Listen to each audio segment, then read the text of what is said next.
Hello, and welcome to Anaphylaxis UK's Let's Talk About Allergies podcast, where we provide expert answers to common questions about allergies and anaphylaxis. Our goal is to offer valuable insights on how we can all work together to make life easier and safer for those living with allergies. Welcome back to Let's Talk About Allergies. In today's episode, we're discussing a topic that's very important as the Christmas season approaches. How do we navigate Christmas events at school when a child has allergies? The holidays are full of celebrations, food and fun, but for families with children who have allergies, it can also bring some extra challenges and concerns. How do we make sure every child feels safe, included, and able to enjoy the festivities without worry? To help us with this, we're thrilled to have a very special guest here today, Tracey Dunn, our Education and AllergyWise Manager. Tracey is a retired head teacher with over 16 years of experience leading allergy-aware schools, and as a mother of 2 teenagers with allergies herself, she truly understands the balancing act of keeping kids safe while helping them enjoy all the joys of the Christmas season. Hi Tracey, it's great to have you here today. So today we're talking all about Christmas at school, and after 30 years in the education sector and after being a head teacher, I'm sure you have a whole wealth of knowledge on this area. So to kick things off, I'd like to ask, why do festive celebrations at school cause so much anxiety and worry for parents or carers of children with allergies? Thanks, Mary. It's a really good question to ask. Lots of our celebrations and festivals involve food and drink. And for most children with allergies, they are anxious around situations where their allergens are present. There is always a lot of excitement at these times, which also lends itself to more spontaneity in the things that happen. The plans don't necessarily follow as you would expect them to follow. And so the risks around managing food increase. Hygiene decreases. Children are too eager to wash their hands properly, and so they'll rush back to what activity they were doing so that they don't miss out. And it's because of that food and drink, because of that spontaneity, that the anxiety increases. And so what types of festive activities might cause worry or pose a danger for these children, for people who might have never had to think about it before, but actually for a parent who has a child with allergies, what are some of these activities that they might get concerned about? Schools, typically primary schools and early years settings, will be making crafts, and they will be having parties with food. They'll be having celebration events with food. And unless you've actually gone through a Christmas or a festival celebration with a child who has allergies, you don't necessarily stop to think. So, for example, if you were making some Christmas crackers or Christmas crowns out of cereal packets that have been brought in from home, then there is a risk for children who are allergic to some of the ingredients that breakfast cereal is made out of. There are breakfast cereals that contain nuts, and so having, for example, packaging from a crunchy nut cornflake packet in school to make a crown out of, it could still have traces of peanut allergen on there, which then poses that cross-contamination risk and risk of reaction. Yeah. So if I was a teacher at school, how could I plan an inclusive event for children that might have allergies in my class? So it's about following some very clear steps. First of all, it is about trying not to do things at the last minute. Christmases, festivals are a time where plans change quite rapidly. But if you are thinking now and you're thinking forward to actually those activities that you're going to do at the end of term, it's time to start planning them. And then once you've planned them, you need to risk assess them. Are there going to be any food allergens or non-food allergens, such as balloons, going to be used in these activities? Balloons that are made from latex carry a problem for those children who have latex allergies. So if you are planning activities that involve non-food allergens, such as balloons, which can be made from latex, latex can be an allergen for people. And so it's important, when you have done your risk assessment, that you are identifying the foods, the non-food allergens that you may be needing. And then at that point, you need to speak to the parents and carers of the child, because they will be risk assessing everything their child does continually in order to keep their child safe. They will be able to support you with where you need to go to buy products and foods that are safe for their child. So once you've communicated with the parent, you need to adapt your risk assessment if necessary. And then when you go shopping for your products, you need to be reading labels on food. You need to be aware, particularly around multi-pack items, because if the multi-pack is labelled on the outside, it might not be labelled on the inside. And so when you open a multi-pack, you need to keep that outer packaging in order to be able to refer back to those allergens afterwards. So once you have you've done your shopping and it's time for the event to happen, you just need to make a final check. And if you're uncertain along the way, just proactively speak to the parent and carers, because they will be delighted that you are taking care and time and attention in order to keep their child safe. So for each, you talk about risk assessment. So for each of these end of school activities, should an individual risk assessment be carried out? So, for example, if one class is going to do a Secret Santa, should a risk assessment be carried out by the teacher before they send out the instructions or they notify the class of the Secret Santa? Absolutely. Each activity should be risk assessed. Now, it may be that you just have one big Christmas risk assessment or festival risk assessment, and you can break down the different activities in there.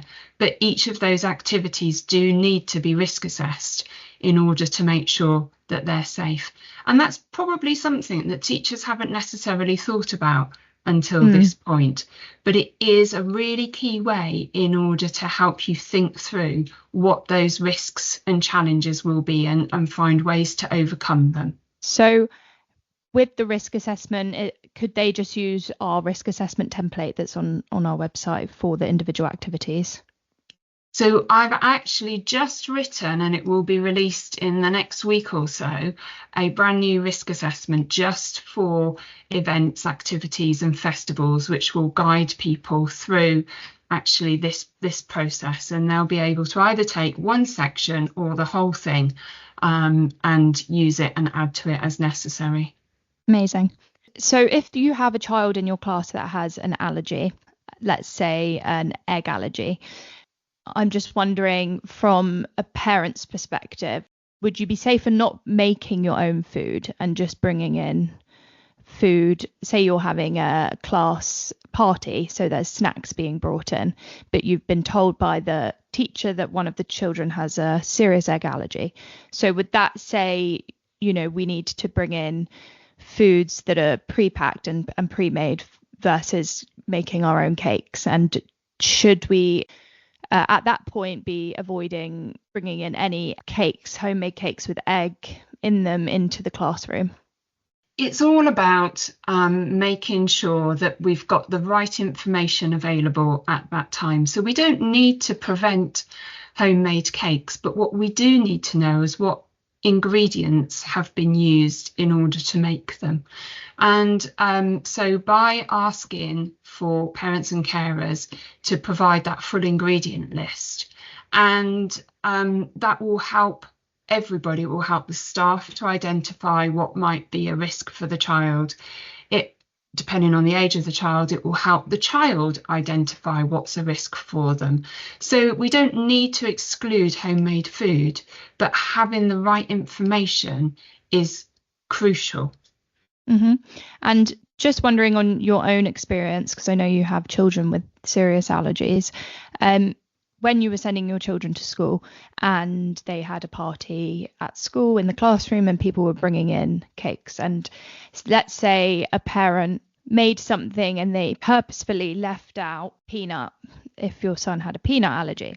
In your personal opinion, I'm just wondering, would your child always avoid that food anyway, because you just couldn't be 100% certain? So if that was you sending your child into the party, you'd probably provide them with some of their own snacks and safe treats.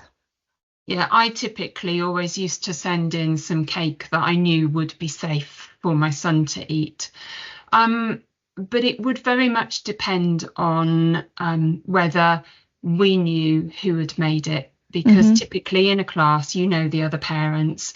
Sure. And I had very good friends who knew that about my son's allergy, and they would make sure that their kitchens didn't have any traces of peanut before they baked. And so we knew, and he knew, if he knew where the cake was coming from, that he would be able to choose that as well. But often he would, particularly as he got older, he would just choose things that were pre-packed so that he could be certain. Sure. And it's a very individual response. I guess it depends on the severity of the allergy and what your allergy consultant has advised in terms of traces. And so that makes sense. So it's about communication and risk assessment and deciding, I guess at the end of the day, it's up to the parent what they feel comfortable with their child.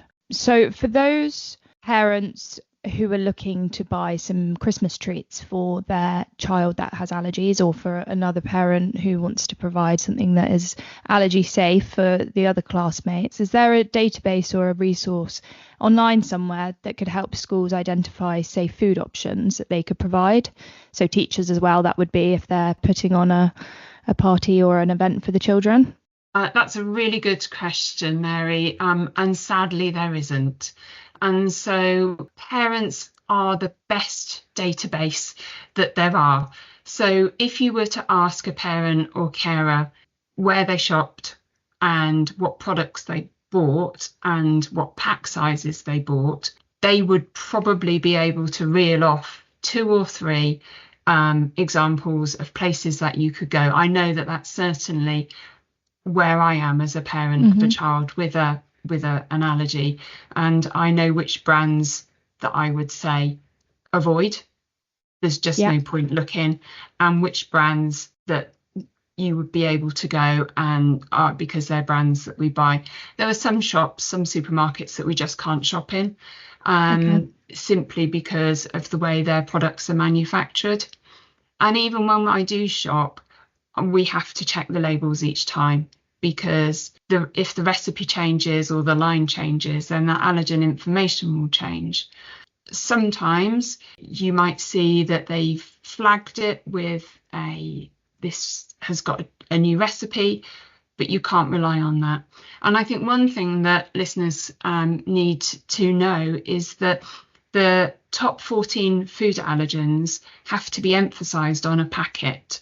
So if you do have a child with an egg allergy or a milk allergy or a peanut allergy, then you can be guaranteed to look at that allergy information on the packet. And often they're in bold, but they don't always have to be in bold. They just have to be emphasised. They have to stand out.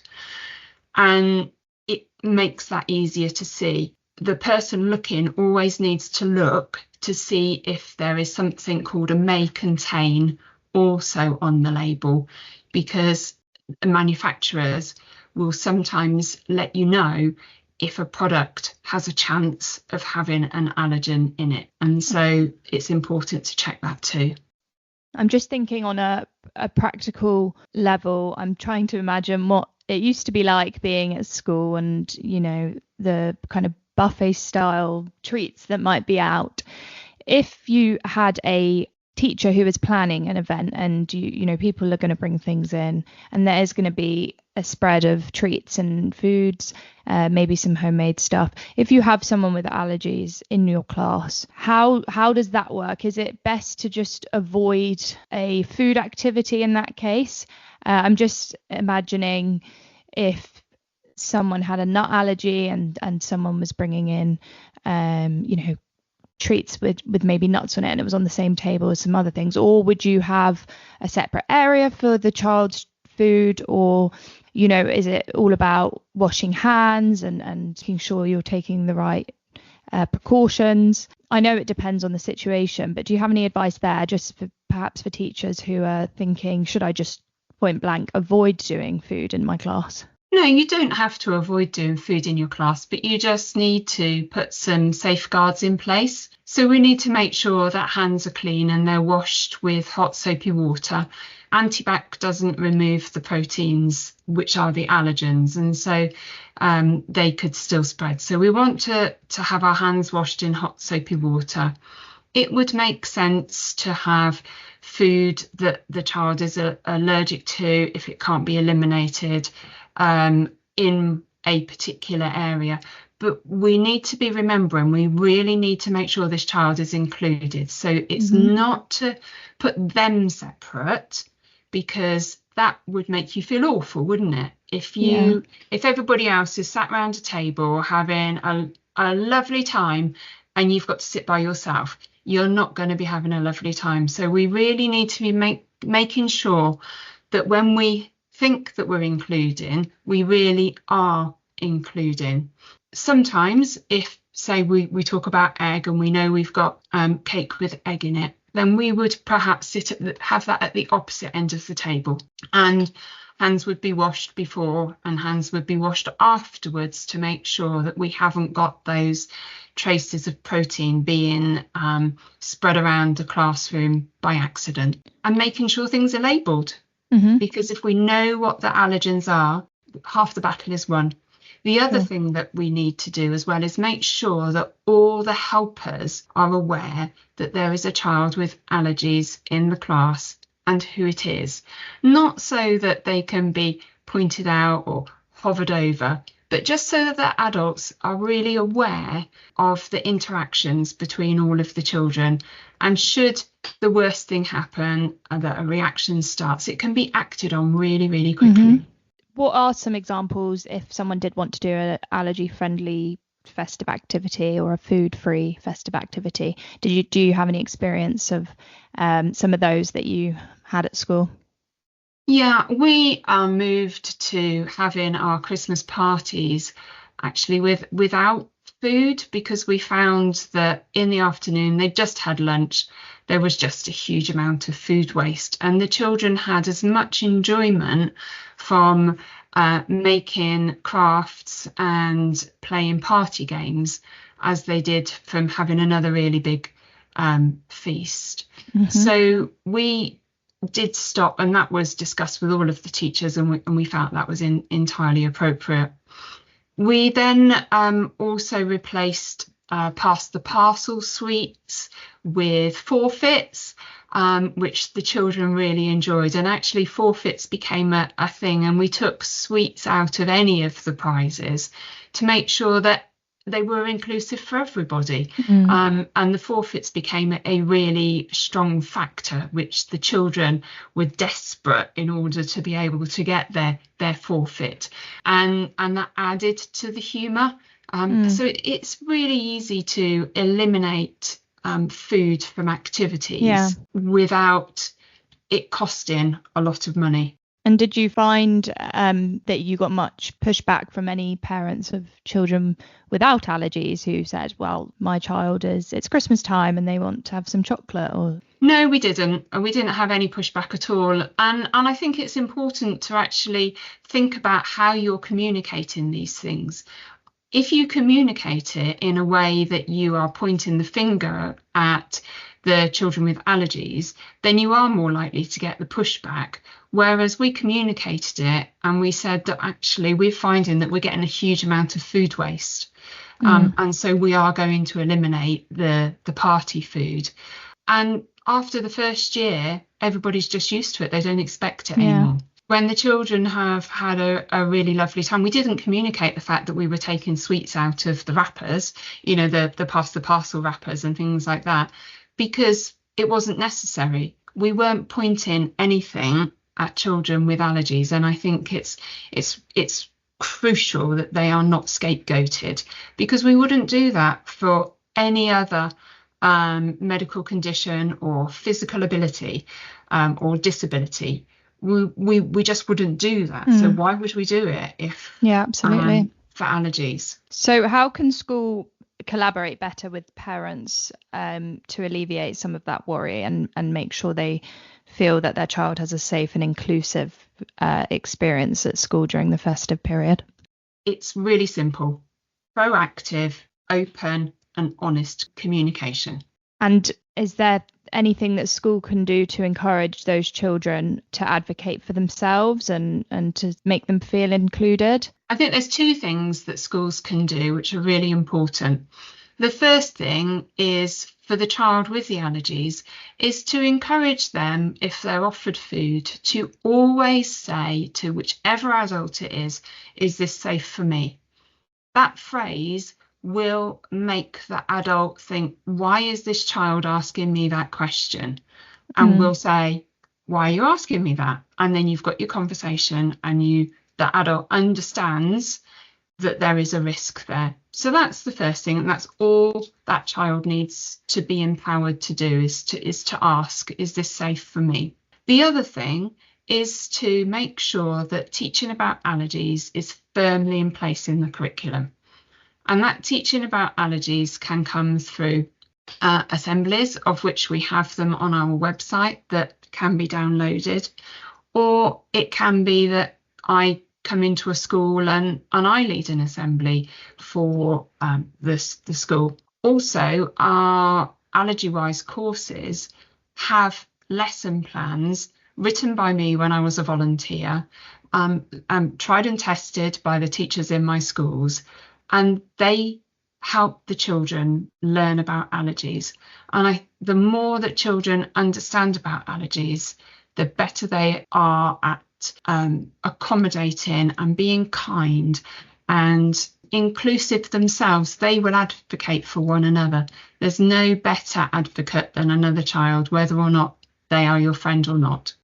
So how should schools address teasing or bullying that might arise around allergies, especially during a high energy time like Christmas, where, there's lots of activities and excitement and food going round? The key thing is the work that we've just talked about in teaching children about allergies, because when children understand what's going on, they are so much more empathetic towards one another. It really is important for all children to understand that children with allergies don't want to be different. They want to be exactly the same as everybody else. And it's the messaging that schools do around kindness that they do day in, day out. And if schools find that unkindness around allergies has occurred, they need to act swiftly on it and make sure that they are applying their behaviour and anti-bullying policies effectively, because it is really important that schools don't tolerate any unkindness, any bullying towards children who have allergies, in exactly the same way that they wouldn't tolerate it if it was a physical disability. So in your experience, if a class and a school has been taught about allergies and what to do in an emergency and what they are, do you find that the children are much more understanding towards their friends, their peers who might have allergies?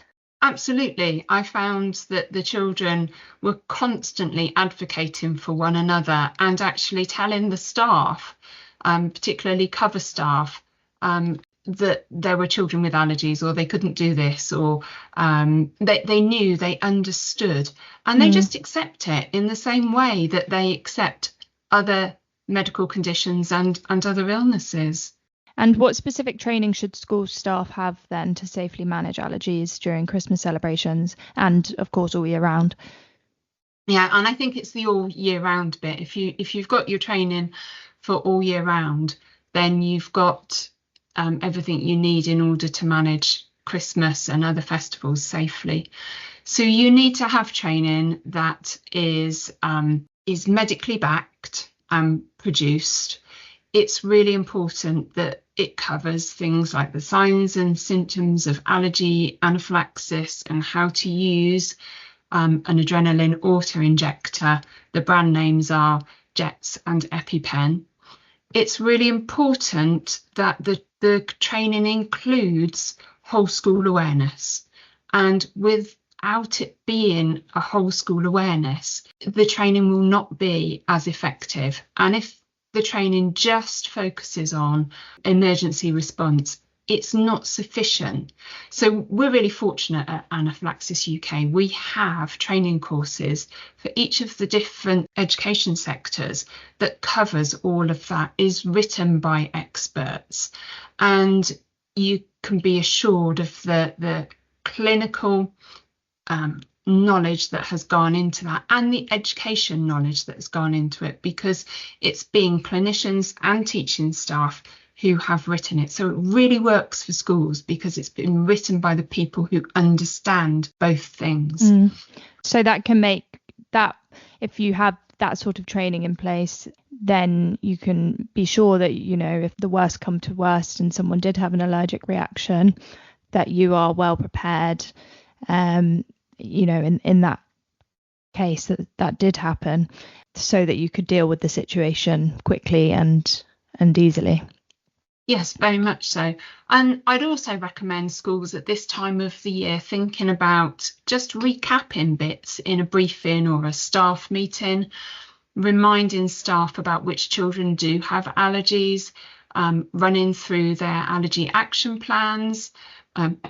Hopefully the schools have got trainer adrenaline auto-injectors, having a go with the trainer adrenaline auto-injectors, and then actually considering some of the activities that might be going on, the different scenarios, and practice an emergency response so that should it happen, everybody is prepared. It's something that's fresh in memory rather than it being something that we did last year. And that just will give everybody the confidence in order to manage the season safely. So if I was a parent who had a child with allergies, and I know Christmas is coming up, I know events are going to start taking place, what is something that I could do to alleviate my fear? Of course, you're always going to have worry, but what is a step I could take to try and improve the process? So I would encourage parents to see the teachers and to talk to them about the sorts of events and activities that might be planned and how they can support, because obviously the parent has that wealth of information, is undertaking risk assessments all of the time, and teacher and parent together make a really strong team in order to support the children with allergies. So I assume then what you would suggest for the teachers, if the teachers are a little bit worried about making sure events are inclusive to any students with allergies, that they should actively seek out the parents and just have a chat with them to ask them for their advice, because obviously they are the experts. They've got children with allergies that they live with every day. So should they reach out to the parents and say, you know, do you have a certain brand of snack that I could use, or are you happy with this? Are you happy with that? 100%. That is the way the relationship should work, and it will make it so much easier for everybody. For the teacher, they won't have a parent who's really anxious check in with them every 2 minutes, and so it will give them back their time in order to focus on the things that they want to focus on. And for the parent, it will give them the reassurance that the allergies are being taken seriously and that they are being listened to, as you rightly said, the expert, because the parent in this instance of managing the allergy really is the expert. And I'm just thinking from the child's perspective here, that we understand that some children might have their own worries or their own anxiety of having school events, with food involved, or even if it's not food, if it's another type of allergy. As a parent, what advice how could you approach your child to help them feel better about what's going to happen, and to comfort them to know that it will be okay, and we've put things in place to make sure that you're going to be safe? I know you have your own children with allergies. Do you have any advice there from a teacher and a parent perspective? To include them in the conversations as soon as they're old enough. You've done the donkey work with the teacher, and then at the end of all of that, involve the child in a conversation to say that we've been chatting, and these are the sorts of things that we're going to be doing, and this is how we're going to keep you safe. And I think, and I know, showing that united front gives the child the confidence in order to navigate the situation for themselves, and empowers them to ask the questions that they need to ask. And I assume as well, just that if they have worries, if they have concerns at school, or they want to double check that they can have something, that they are open and just ask their teacher, and that that can make them feel better to know that the teacher is aware as well, and the teacher will understand where they're coming from. Yeah, absolutely. And that's the key part of that meeting that you have with the child, is then the child knows that they can ask those questions to their teacher or another adult in their class or in their school, and that they will be listened to and taken seriously. Amazing. Well, thank you so much, Tracey. That's been great. I just want to finish with one last question on what is one piece of advice you would give to schools and parents for navigating Christmas safely and joyfully?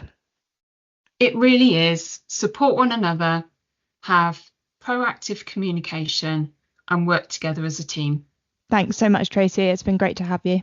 Thank you, Mary. It's been lovely.